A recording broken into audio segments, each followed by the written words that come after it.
আমরা এসেছিলাম 2022 সালে যারা এসটিজিটি এক্সামে ফাইনাল আনসার কিতে যারা কোয়ালিফাইড হয়েছি তারা একত্রিত হয়ে আজকে দপ্তরে আমাদের বিষয়টা 3 বছর যাবৎ ঠিক কী কারণে এই আমাদের পরীক্ষার রেজাল্টটা প্রকাশ করতে পারছে না দপ্তর, তার জন্য জানার জন্য আমরা এখানে এসেছি।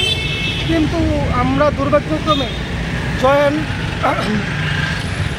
সেকেন্ডারি এডুকেশনের ডাইরেক্টরকে আমরা উনি আউট অফ স্টেশন থাকাকালীন থাকার জন্য আমরা ওনার সাথে দেখা করতে পারিনি। কিন্তু আমরা আজকে এখান থেকে দপ্তরের আধিকারিক বলেন, আমাদের মাননীয় শ্রদ্ধেয় মুখ্যমন্ত্রী স্যার বলেন বা ক্যাবিনেট প্রত্যেকটা সদস্যের কাছে বলেন, আমরা এখান থেকে একটা অনুরোধ করতে চাই স্যার, আমরাও একটা রক্তে মাংসে করা জীব, আমাদের মধ্যে একটা ধৈর্যের একটা বাঁধ আছে। এই ধৈর্যের বাঁধ বেকারত্বের কারণে দিনের পর দিন ভেঙে যাচ্ছে।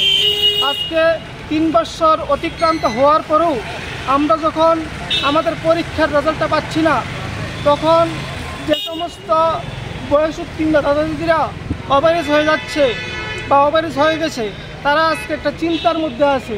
ভবিষ্যতে তারা আর কোনো এক্সামে তারা বসতে পারবে না। এই চিন্তা দিনের পর দিন আমাদেরকে কুরে খাচ্ছে।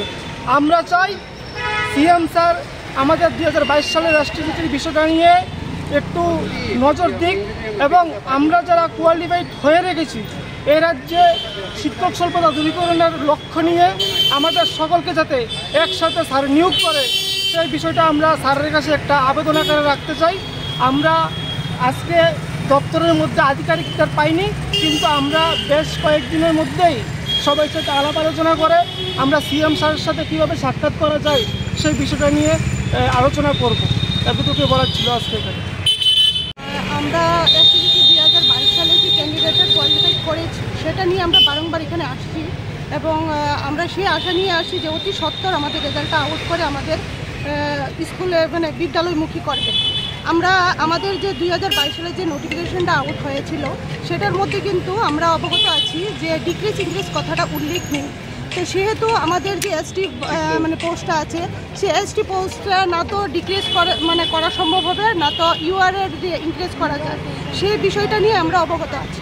তো সুতরাং আমাদের অতি সত্বর রেজাল্টটা আউট করে আমাদের যাতে সবাইকে একসাথে নিয়োগ করা হয় সেই মানবিক আবেদন নিয়ে আমরা আজকে টিআরবিটিতে একত্রিত হয়েছি। আমরা আমাদের শিক্ষামন্ত্রী ইভেন আমাদের মাননীয় অভিভাবক মুখ্যমন্ত্রীর কাছে আমরা একটাই বার্তা, আমাদের অতি সত্বর যাতে নিয়োগ করা হয়, আমাদের রেজাল্ট যাতে পাবলিশ করে আমাদের সবাইকে যাতে একসাথে নিয়োগ করা হয়, সেটাই আমাদের আবেদন। আমরা আজকে ভাগ্যক্রমে আমাদের ডাইরেক্টর এখানে পাইনি, তো পরবর্তী সময়ে আমরা ওনার সাথে দেখা করব, আবার মানবিক আবেদন নিয়ে আমরা আসব।